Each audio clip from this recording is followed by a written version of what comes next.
Okay, so now it's motorized. And I completely lied in my last video. It really only needs one motor. So it's got a motor on the green lifter.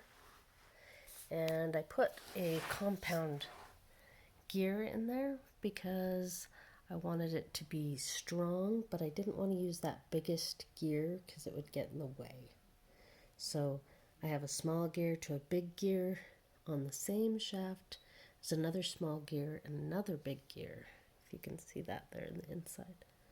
So that makes it still strong without using the biggest size of gear.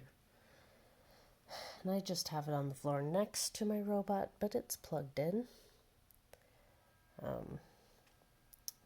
Anyway, it has a lot more things like this that has the square in the middle to make this piece move. The gears to make these act like a claw and open up. And then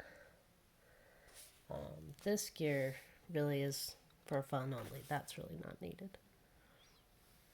So right now it's not super stable. It doesn't have a lot of cross beams here, but it works. It's not the best 4-bar lift in the world, but it works. See it?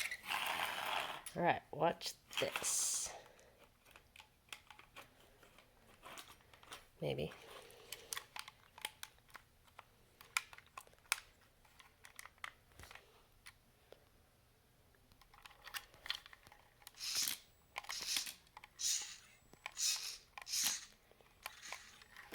All right, it's getting stuck because these are not quite long enough. So it gets a little bit stuck.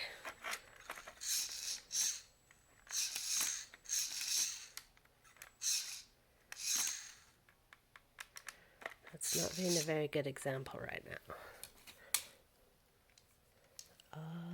Let's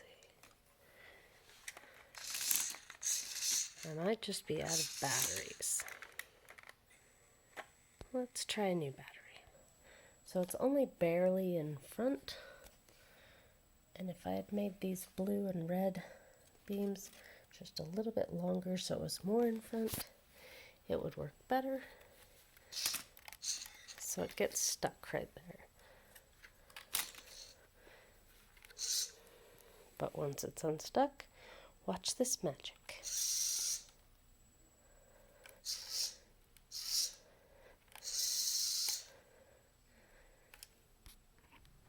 Give you an idea of how high that's lifting up.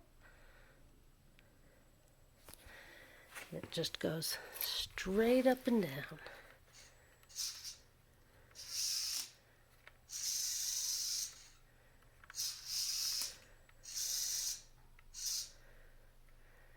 So the motor is making the green lift, and the green is hooked, the top green bar is hooked onto the red gear on the right side, and that red gear